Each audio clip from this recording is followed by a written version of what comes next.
After I got out of college, some of us who had been in a theater company together called Lambs Players wanted to do something at the Minnesota Renaissance Festival, which is where we were. And so we decided to just go out and tell a story and use audience members as characters of the story and try it. And if it worked, we'd keep it. If it didn't work, we might keep it or throw it away, and formed SAC Theater.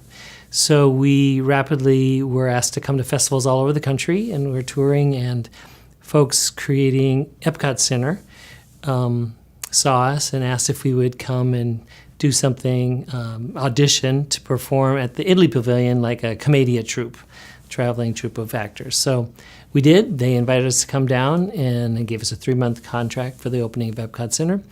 We figured we'd be here for a while, so we moved 9 people here. Within a month and a half, they had asked us to do a troupe in the United Kingdom Pavilion as well, so we moved another 9 people here, and had a 7-year history of performing in the first 7 years at Epcot Center and growing and developing different things with Walt Disney. So that was what brought us to Orlando. When we got to Orlando, we also looked around to say, what's our new home? What is it? We were trained in theater, and there wasn't a lot of theater here at the time. There was the what's called the Civic Theater, which I went to, and was like, everybody here has gray hair. What am I doing in this audience? So we just started developing plans to start a repertory theater, as opposed to what we did was a hybrid genre that we had developed, this audience interactive thing. So we formed the Orlando Theater Project and began looking for places to perform, which wasn't easy. There were not a lot of spaces, at least that we could afford. We found an old power plant on Lake Ivanhoe that OUC was kind of using for a warehouse. We went to OUC into the city and said, hey, this should become an art center, which eventually it did, became a home of the Orlando Opera and the Orlando Ballet for many years. The theater never actually got into there, although we had initiated the idea. And then the Orlando Theater Project became the host for the Orlando Fringe Festival. We had also then, I took a troupe to the Granddaddy Fringe Festival in Edinburgh, Scotland, and had a great experience. And then we started performing at fringe festivals across Canada, where they were, and said, we should create one here. We have been involved in management of Renaissance festivals. We've performed at festivals for a decade. And so we went to Downtown Development Board and people and said, we want to create this festival for 10 days. Downtown, we're going to take empty storefronts and make them into theaters and go from noon until after midnight. And they said, what are you, crazy? How about doing it like one weekend? I'm like, no, if we're going to turn an empty storefront into a theater and people are going to come from other places to perform, we've got to do it for a while to make it worthwhile. Like, well, okay, kind of crazy. I don't know if it's going to work, but we did it. And when we would have on Friday at 1 p.m, a line of people lined up to get into a play, or at 12:30 at night waiting to get into a play, is pretty exciting. When we came to Orlando, I think it was at a really wonderful time where a small community had been here for many years, but it was rapidly expanding with Epcot opening and more theme parks opening. They were bringing lots of trained artists in all kinds of disciplines to the area, sometimes letting them go, and they're deciding to stay around because it's nice weather. UCF, which was a pretty new university, only created in the 60s, was getting a better theater department and arts department and graduating people that were trained. And thirdly, when the Fringe Festival came, it was a place that people could produce whatever they wanted to do. They didn't have to wait for the Civic Theater or somebody else to create an opportunity. They could create their own opportunities. So I think the convergence of those three things, of the the hospitality industry, theme parks bringing artists here, UCF growing to be the second largest university in the country, and the Fringe Festival really opened people's minds. So soon, all kinds of people were creating theater and finding their own places to perform and creating new little theaters, and it just grew rapidly.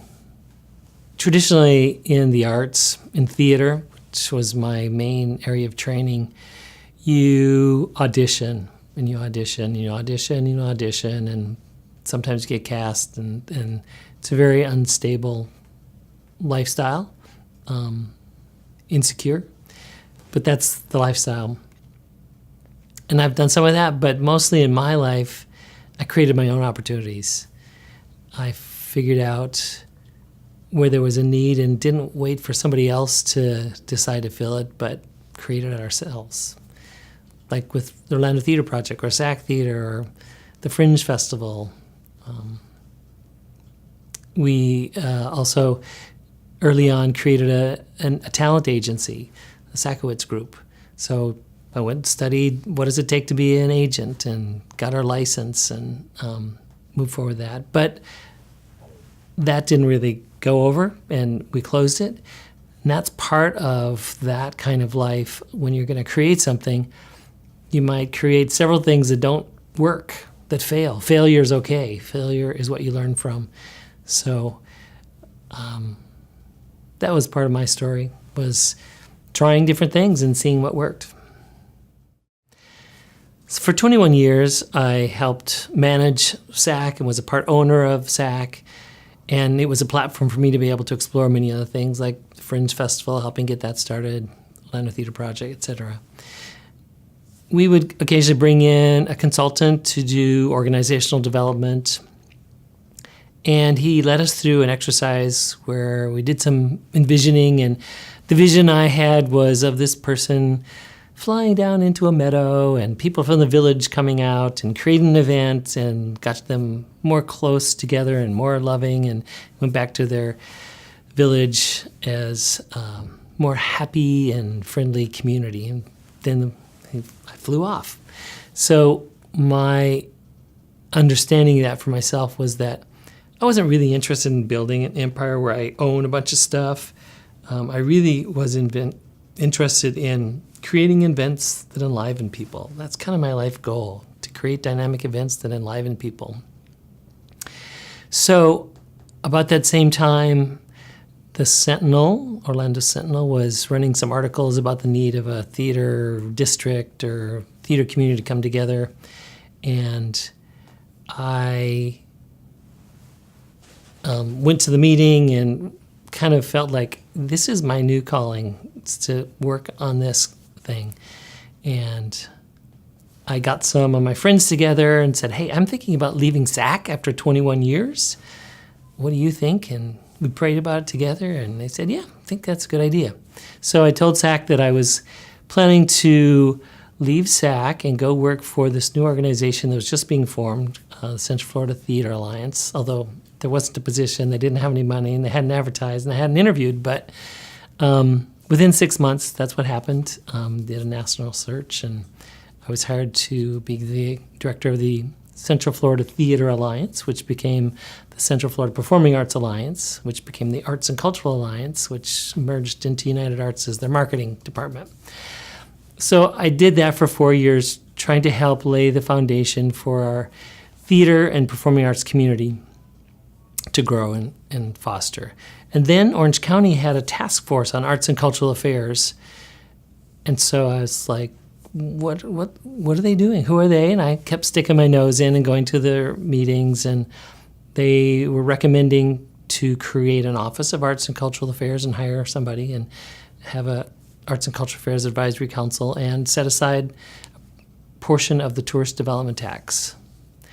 So I thought, we just don't need another bureaucrat. I probably said that to someone. They said, well, why don't you do it? I'm like, okay. So I applied and was hired to create the Office of Arts and Cultural Affairs in 2001, and was given a pretty broad or open format. I had to oversee this funding that was going to be coming. That was right after 9/11, so the funding was not what they thought it would be, and it was much less that first few years than had been planned. But other than that, I could pretty much do whatever. And so I have been fortunate to have a job where I get to create things that I feel need to be done to move our community forward and then work on them. So it's been great. One experience of moving on, even though the situation wasn't ideal, was one of my most rewarding experiences. When we were looking at the old warehouse on Lake Ivanhoe that would eventually become the Dr. Phillips Center for the Performing Arts, the first one on Lake Ivanhoe, we decided to produce a production of Charles Dickens' A Christmas Carol in the building. So there was no heat, anything like that, which was great. We actually took the audience, told them, feel free to bring blankets. We're going to take a cold industrial building, kind of like Scrooge was a cold businessman, and turn it into a warm place, just like the story shows the evolution of Scrooge into a caring human being. So it was a very creative production. The audience moved at some points through the building. Ghosts came up spiral staircases and came flying in on a slide to life and various things. Well, there were performances on Christmas Eve and Christmas Day. And on Christmas Eve, I was at my house preparing for a party, some people coming over. I got a call from the stage manager that the actor who was playing the ghost that came in on the slide for life had fallen, crash onto the floor with chains around him. It was Marley's ghost. And they'd canceled the second show that night, and he had been taken to the hospital, and he'd actually fractured his heel bone a little bit. So we had two performances the next day. The one in the afternoon was didn't really have many paying customers, but we had invited a number of people from the Coalition for the Homeless, so homeless folks coming. So I went on and did that part in the show, and we did both performances and closed out the production. The stage manager would not let me do the slide for life. We had to make a change around. He didn't want to experience that again, although I really wanted to do that part.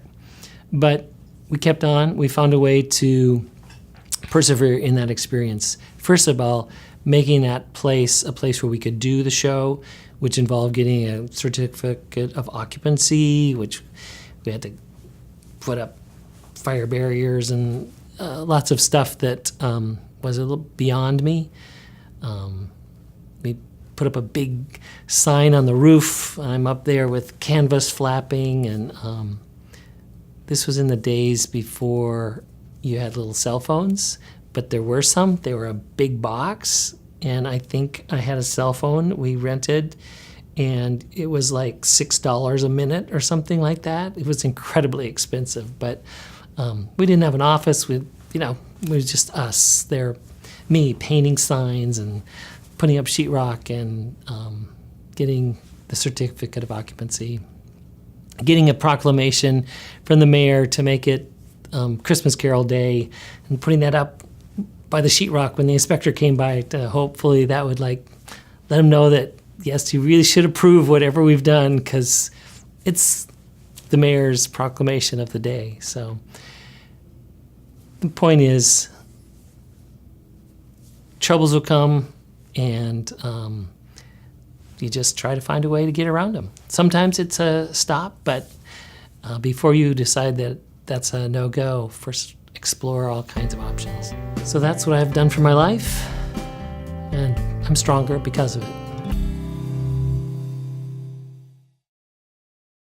Well, ever since I was a little girl, I wanted to be a fashion designer. And I was always into beauty, not healthcare, but, facials and manicures and all about my internal health and external beauty, however I could, manifest it with makeup, skincare, or just being creative and having fun. And I always, therefore, wanted to be a fashion designer. And I ended up in New York City, went straight to FIT right out of high school, and obtained a degree in fashion design and ended up working in cosmetics. I loved fashion design, but minimum wage, it wasn't cutting it in New York City. So I ended up in the cosmetics industry and loved it. Ended up coming up with my own brand after rising to a VP of product development position with a big cosmetics house called Naomi Sims back in the 80s, about 87. But then I ended up branching off and leaving New York and starting my own line. And it was called Universal Colors Cosmetics. And that was really the epitome of who I was. I thought that Universal Colors kind of was an example of how I felt inside and about the world, that beauty was universal. And I wanted to have a line that would address the specific needs of ethnic women, but by default, that includes everybody. And so that was my heart, that was my soul, that was who I was. And I never thought that there would be anything else, because I worked all of my life to come to that point, and I felt like this was an example of who I was and a reflection of what I wanted to be and what I wanted to accomplish in the world, was to kind of set an even playing field for all women by helping them obtain their best look with the best quality cosmetics. So what else could there be? I finally made it. And my first ad was an example of my exuberance for what I had accomplished. And so there were a lot of pitfalls before I got there. But once I got there, I thought, this is it, and I'm going to make it happen. Because after all, I had become vice president of product development for a cosmetics company. Why couldn't I have my own brand? I knew everything that I thought that I needed to know. But it's not necessarily where I ended up. But if you were to tell me back then that I would be in the healthcare industry, I would have laughed. There was no way that I could be doing anything else, because look what I had accomplished. I was here. And I got a dermatologist recommended seal of approval. I was the products were used on Broadway on The Lion King. Okay, so the supervisor of makeup was so enamored with my product, she said not another product in New York City or anywhere in the world was a better foundation than my product. How could I fail?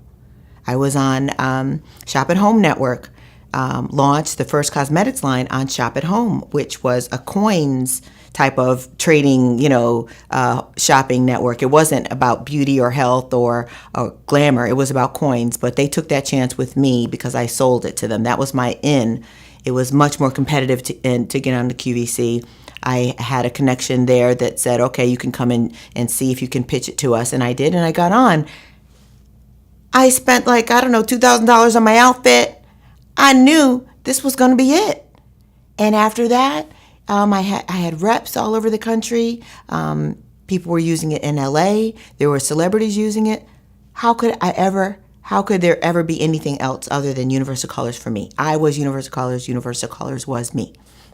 But then, this was before the social media age, and there were a lot of obstacles. And even though I was on the shelf in a store called Douglas, Douglas is like a Sephora, but it's more in Europe and all over the world. And they only had a few locations in the U.S., maybe 10 or 15. And but I was in Douglas, and my idea was to get into all the Douglases. Why not? I did well in D.C. and Douglas, so why couldn't I do well in the other stores? But then, finances. Where are you going to get the money to make all these products? How are you going to get the money for all of the marketing to sustain that competitive edge? And I wasn't good at raising money. I had too much pride. I didn't know how to go out and ask as hard as I needed to ask. And so I had to make a decision. And my husband at that point was like, you got to do something else. You got to let it go. And I couldn't see letting it go because I felt like, well, this is who I am. But that's like committing suicide. this is who I am. How many people can say that they created their own cosmetics line, got it in stores, it was on TV, magazines, the Washington Post, Pittsburgh Post-Gazette, LA Times, all of the magazines and newspapers. This is it. But when it comes down to dollars and cents, if you don't have the money to sustain a business, that means that, well, you're going to have to make a decision. And so I decided to let it go and thought that it was the end of the world for me because this is who I was.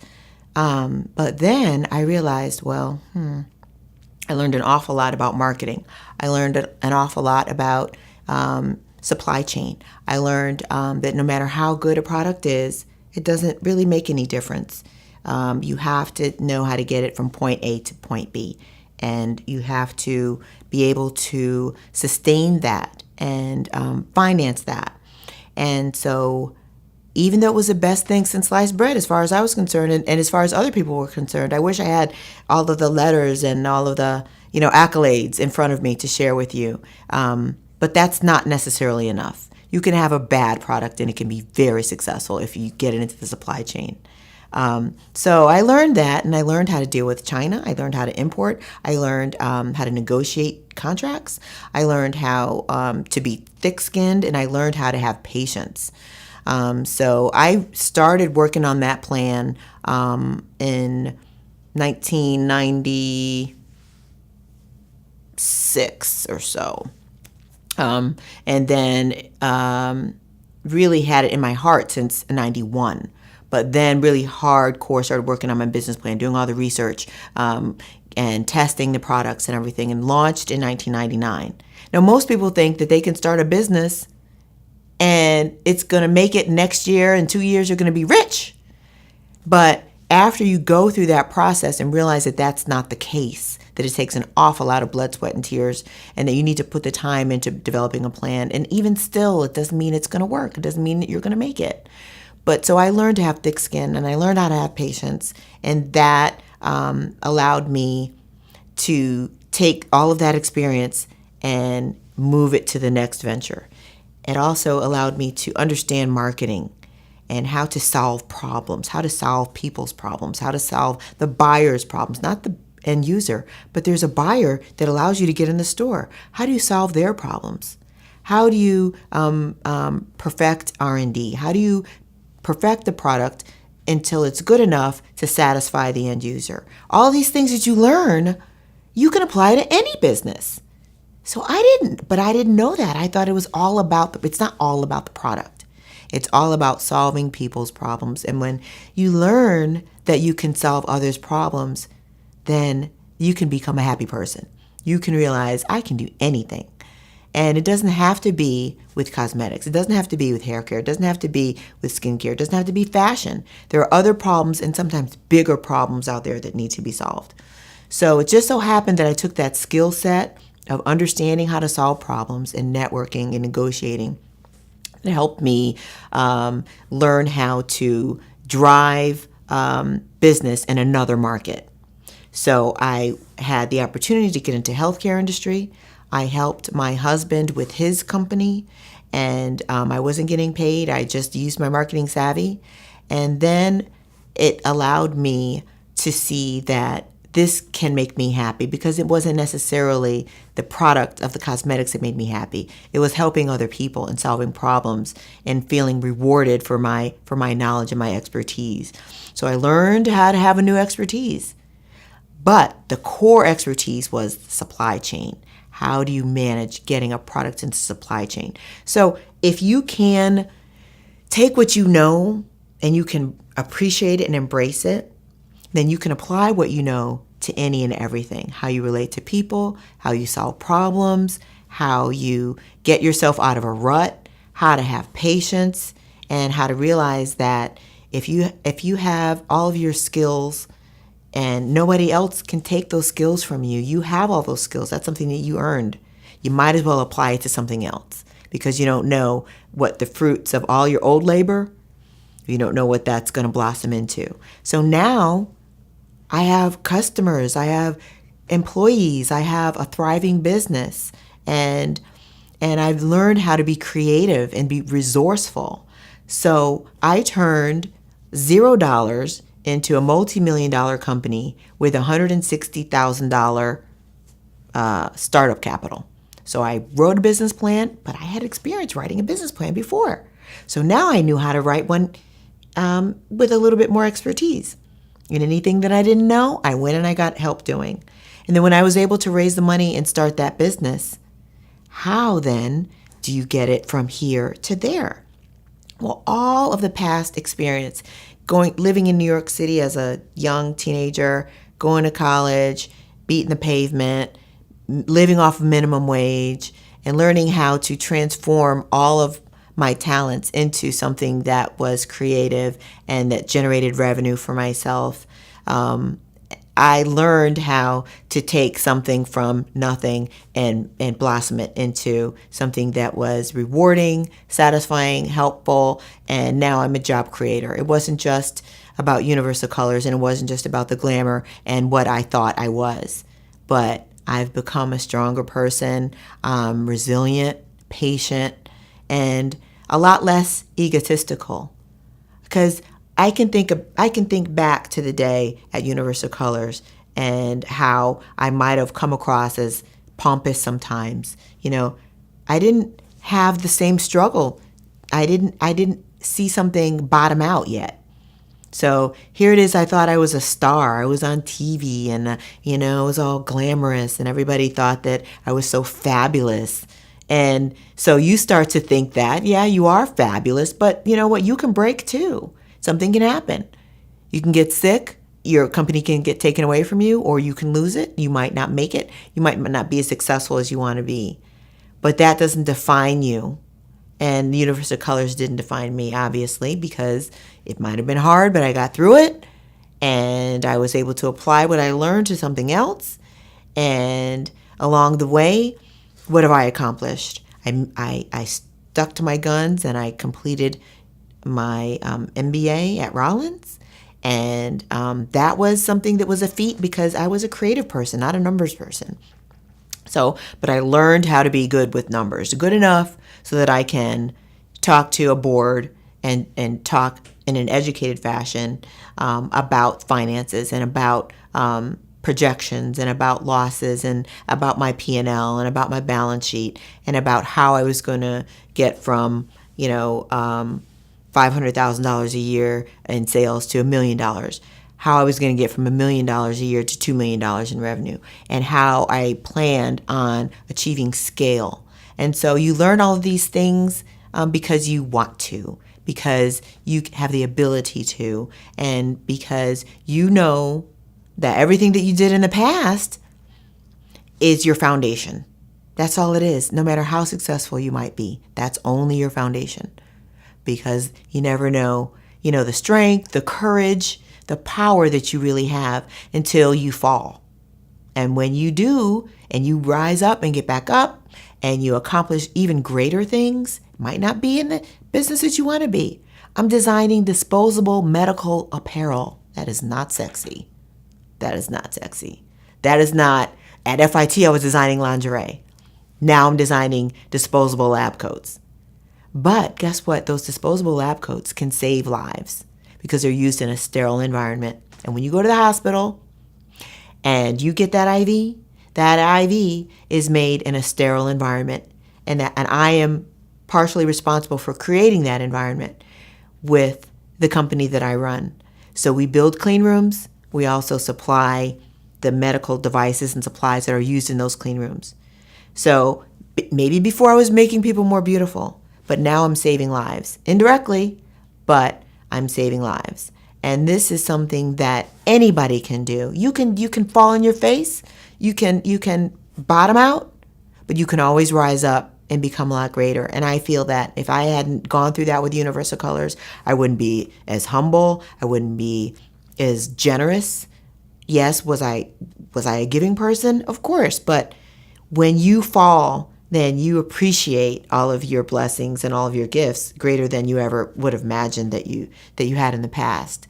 So I don't know if that explains where I am enough, because I feel like I'm growing every day. I have insecurities and down days and weaknesses, and I have things that I strive to, and I feel like I haven't accomplished anywhere near what I need to. So when I got an invitation, I got a notification that I was going to be honored in this type of arena, I didn't even want to do it. I thought, well, I don't deserve this. Why should I?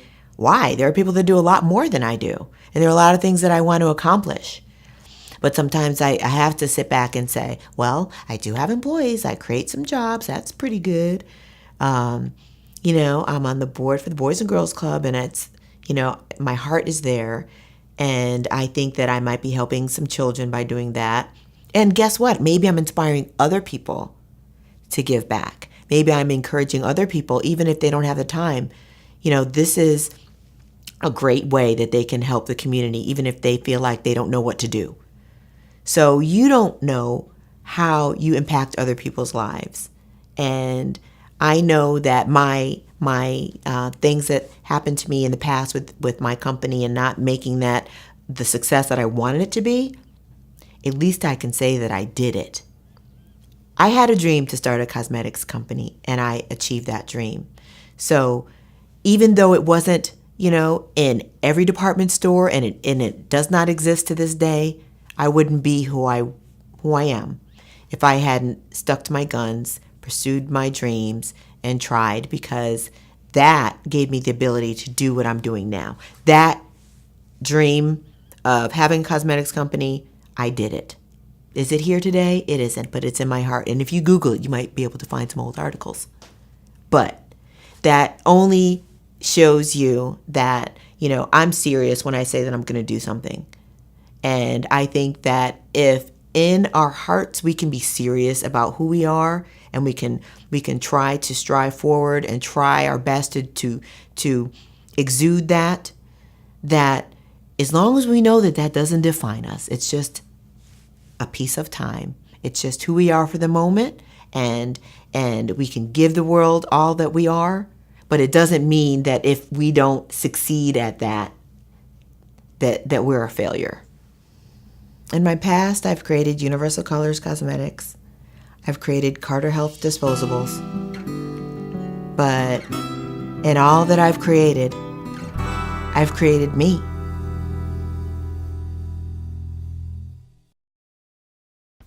Bushman, number one, was born in London, England. At the age of 1, was obviously taken back to Nigeria, the motherland. I'm from Nigeria. I stayed, I would say, till the age of 21 before coming back myself to London. And from London to America. From America, I'm sitting on the hot seat with Michelle Hastings. It's been a wonderful, wonderful engaging moment. I think having to have this idea of the incredible love for people, and that has given me the opportunity to want to be able to bring us all together and be able to celebrate us as a people. And for me, it's been all people, because we're all citizens of the world. It's not a white or black, yellow, green. It's just all are welcome. And I think it probably reminiscent over the name Bushman himself, which means to me a free-spirited person. So we are all people of the world, and that energy is what I bring, and I think it's been well received and embraced by all. So I'm excited. I'm an artist, and my way of telling my story, it's by relating it back to the motherland where my beginnings came and where my parents are from.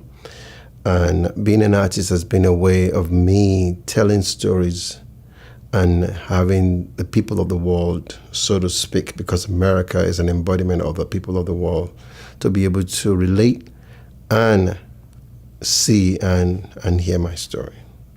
So I tell story by way of my art. And I've been fortunate enough to have my pieces sold out of one of the most wonderful companies of the world, which is the Disney World. So my work is out of there, and it's been a wonderful pleasure, and I'm grateful to them for that. I think my story having to come about Three Mask, which is my African store, the story it's quite an interesting one on its own, because I've always loved to draw, all the way from Nigeria, and I haven't gone to America. I'd said to myself, I need to be able to have an African store that relates to items from home, and then having that African store. Me being a self-taught artist, I have thought the idea would be for me to sell the artifacts from home while I occupy my time by drawing in the store or by painting in the store while I receive my guests. So for me not to be bored, the idea would be I would be doing some paintings or whatnot, which is what I love to do. And my second love now will bring about the first love, which is selling the artifacts from home. So while doing that, obviously it come to light that my work could actually sell as well as the products from home. So I'm grateful for that. And like I said again, I would thank Disney again for bringing it all out in the open. Well, I was comfortable at my old address, which is downtown Orlando, West Church Street to be precise.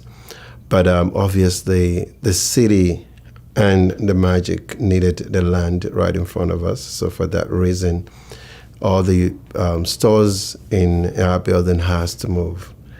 And the move has been a wonderful blessing in disguise, because where I am right now is much larger than my previous address. And with having that store, so much happens.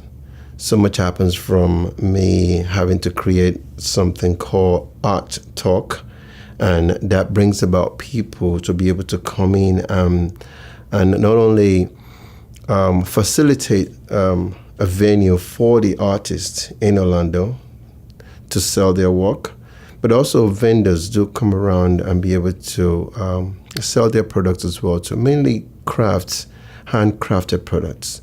So it has been a home of more of a family affair where people come in, get together, we eat, we drink, we socialize, we network. It's been a beautiful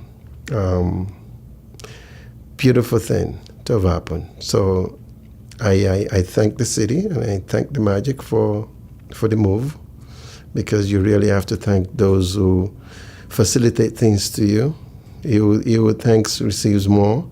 So I'm thankful and grateful for the move, and it has been a wonderful blessing in disguise. So I thank Orlando. We have this wonderful chair or couch, which has been termed the famous couch in Orlando, Florida. And the most wonderful thing about that couch is everybody in the world, so to speak, when they come to Orlando, would love to come in and sit on the most famous couch in Orlando. It has brought people together. I think its magical effect is it brings smiles to your face once you sit on it. You look the most prettiest when you sit on it. So, and it brings about the Africa in all of us when you sit on it. So I employ those who have not come to sit on the couch to do so, because it is the most famous couch in Orlando, Florida. Art in itself, it's a God-given talent. But also, while we have that talent, we also have to be able to market art. It's very difficult to be able to do both, being the artist and being the marketer of the business. But I think the Art Talk not only receives people, but it brings about artists as well too. And not only do you sell your work at at Talk that you keep all proceeds, but you also learn from those who have done it before, those who have been artists themselves and been able to make a living out of that art. So now what we then do is be able to pass those experiences on to up-and-coming artists and be able to help them.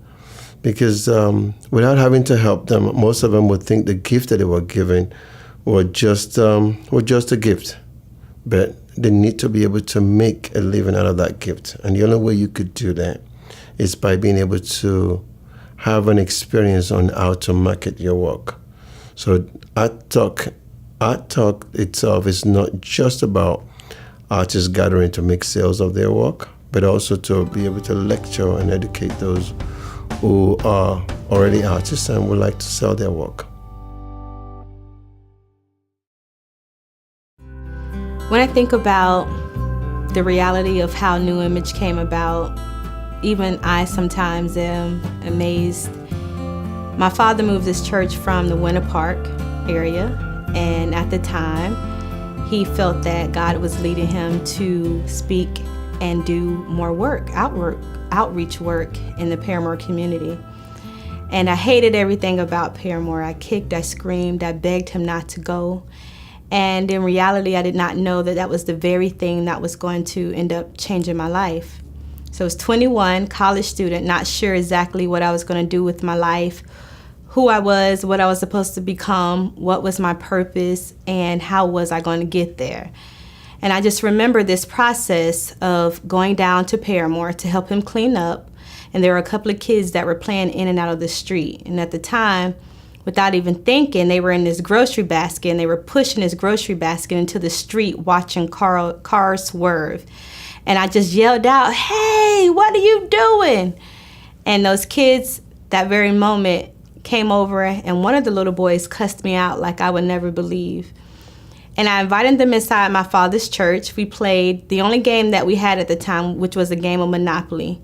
And we had the time of our lives, and it was just so strange because 2 days later, my dad called and said, "Hey, those kids that you were playing with, they're back and they're asking for you." And here I was thinking, asking for me? Why? And he said, "I don't know, they're asking." So without even thinking, I went down to play with the kids for a second day, and then a third day, and then a fourth day. So I was a college student. I was actually in the criminal justice field. In my mind, I wanted to be either one or two things, a SWAT team member or a movie star. So I was trying to find my path, trying to find my way, trying to find the right directions to get to this. And my purpose was right there in front of me. So I continued to come down every day, had the time of my life with the kids. And before you knew it, they had officially become mine. So when I think about the reality of New Image, it was something that wasn't planned. It wasn't something that I knew I was going to do all of my life. Actually, I said I was going to do opposite. I said I would never work in ministry and I would never work with youth. But it was that very thing that made me want to get up every morning. It was that very thing that made me feel complete. It was that one very thing where I felt like I was where I was supposed to be. So that's how New Image came about. New Image Youth Center is located in the downtown part of Orlando in a community by the name of Paramore. Now, in 2011, Paramore was ranked as one of the top deadliest cities in Florida. And I questioned God on many occasions, "Are you sure this is where you want me to go?" I tell people all the time that Paramore is not the area that you want to go to and you want to walk your dog freely. It's not the area that you're going to run to as one of your top favorite spots. Now we are in the middle of a lot of transformation. A lot of changes are coming to Paramore. But back in 2004, when New Image was started, Paramore was not that. I wish I could paint a picture for you, but sometimes words can't even describe. But, you know, prostitution, drugs, the highest economic assistance rate is about $12,000 a family for the year annually. And we're talking about high rates of dropouts. We're talking about unemployment. We're talking about dirty neighborhoods, sometimes even Paramore being known as one of the neighborhoods which was mostly forgotten about. So I tell people all the time that when you're asking for something, you're not sure exactly what you're going to get, but you have to be ready and you have to be equipped for whatever it is that you're about to get into. I can't tell you what that equipment meant for me, but it was a willing heart. And as I began to step out, I can tell you that God provided every tool that I needed for every day that I was there. Paramore is the type of area wherein you can hype, you can motivate, you can inspire your youth to do better, to want better. But in reality, they have to return back home. Sometimes home means no food, no lights, no family, by yourself. Sometimes it means the only hope that you have is returning back to the youth center for the next day. But it is our job at New Image Youth Centers to create a new image and to let them know that they can do whatever it is that their dreams tell them that they can do. It is our job to let them know that I don't care what situation you're in, you're always in a situation where you can give back. And that's what we teach, that no matter how hard it is, no matter how bad it is, no matter sometimes how you feel like you want to give up, that there is a way out. And we're going to help you get there. There's no such thing as giving up on our youth. There's no such thing as he's too bad. There's no such thing as we don't want you. It's you're here for a reason. Now let's make it happen. So very grateful for the process of what the Paramore community has taught me. And I do say process because that is what it is. It's a process. It's a journey. I can figure something out one day, but the next day it may be totally different. So I'm very grateful for this journey. The most amazing process is to know that I was 21 when I started this place. You know, when I often think about it, it scares me. I want people to know that I am very human, very human. And even the process of knowing that I took on such a big responsibility at such an early age is even scary to me. I can remember the process. I can't remember every detail of the process, but I can tell you that it was all worth it. 11 years. So I was 21 years old, and now I'm 33. Let the kids tell it. I'm an old lady now, and it's so amazing because I'm very grateful because I can remember going through the process with them. For instance, a lot of my life was their life. A lot of their life was my life. I graduated with my bachelor's. I went back to school for my master's. And when I did so, all of my youth were right there in the audience for me. I remember giving the speech of my life at the graduation, and I wasn't giving it to the audience who was there, but I was giving it to every one of my children who were sitting out there rooting me on. And then in August of 2015, I finished with my doctorate. A lot of times it was hard. I was a year behind, but I kept going. I wanted to be an example for my youth to let them know that if I can do it, you can do it. And then just to think about the successes that have come throughout the last 11 years that I happen to be the leader of this place that helped lead these successes. 11 years, 18 high school graduates, 9 who are in college. One of my young men was the first young man to leave Paramore in 15 years to make it to Morehouse College. Not only to make it to Morehouse College, but in May of 2015 to graduate from Morehouse College. Every time I say it, I get goosebumps because there were so many times when we didn't know how he was going to stay. And we would actually, raise money, but think that he will have to come back the next year. But graduation day, he and his mother and myself and some other people were there in the audience, and we just cried, just knowing that it was no longer a dream of his, but actual reality. So now he's a PhD student at Auburn University. He's the youngest in the program. And then we have so many other success stories of my young women who are paying their way through college.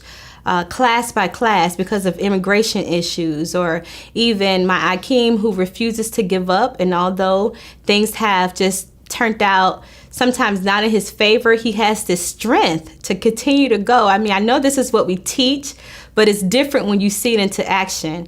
So there are a lot of things that I can say. We have amazing successes, but there are always hard times, and I don't think people understand that because on the outside, we paint a good picture. We want people to know that you too can do this, but There are a lot of things that people don't know behind the scenes. There are many days where I cried.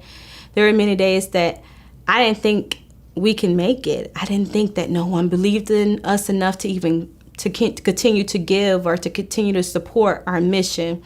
There were times where I felt like giving up. There were times where I decided to give up.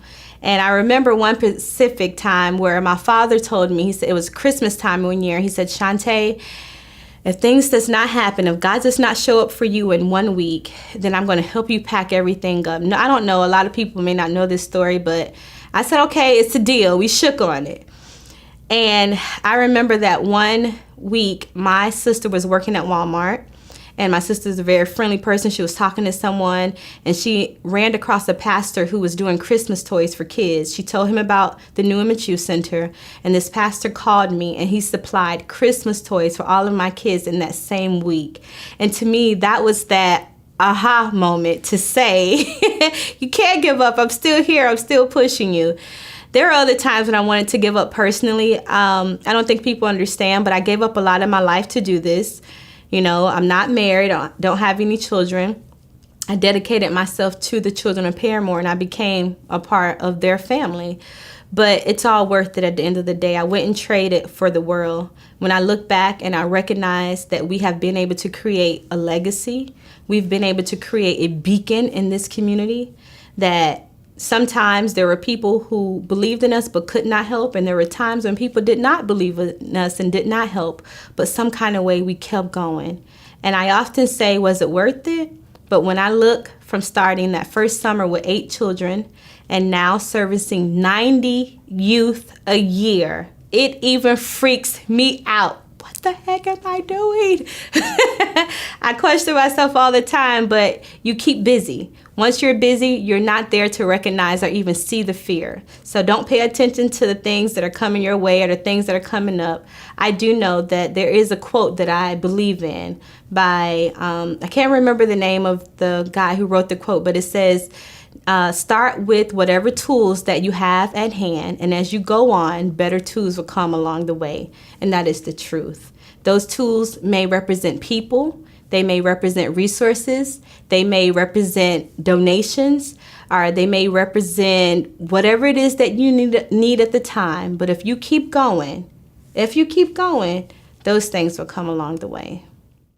One of the things that people normally ask is, how did you give up basically your life and yourself to do this work, and how long would it go on? And I can't answer that because I don't know, but I can tell you that I often pose the same question to people and said, have you ever thought about waking up one morning, leaving your children and never returning? And they look at me crazy and they said, of course not. And I said, okay, well then that's exactly how I feel. These kids are officially my kids, and that's like giving up on them. That's like turning your back on them. I have an amazing family, and my family has been a part of this every process. I do think that if I had to do a lot of this alone, that maybe I wouldn't have been able to do it. My boyfriend, my mom, my dad, my sister and brother, when I tell you that they're like the going force behind me, they really are. I think that a lot of people may not understand that you may see me in the limelight, you may see me at an award show, you may see me on the news, you may see me in a newspaper, and everything appears to be okay. But just know that there's always something going on behind the scenes. You know, one of the things that always scared me is about, I guess the more I grew up and started recognizing not-for-profit arena, it was the politics behind it, of just how many people would tell you no, but want you to say certain things in the public, or you know, to act as if they're doing something that they're not. And that became very discouraging for me, because sometimes people were saying they were doing things for us, and I was there struggling, trying to come up with the light bill for the center. But it's very important for you just to stay focused. Whatever that mission is, you remain true to that mission. And of course, in our situation, it's the youth. You know, they are always there. I know that sometimes we're closed and the youth will still pop up. So that's how you know it's still time to keep going, still time to keep pushing.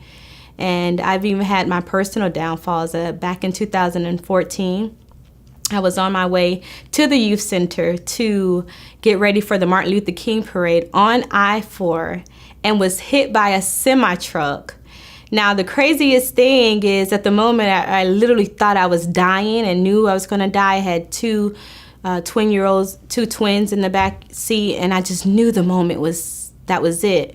But I remember like questioning God and saying, God, if you're going to take me away from my kids, please don't take me out like this. They will never forgive you.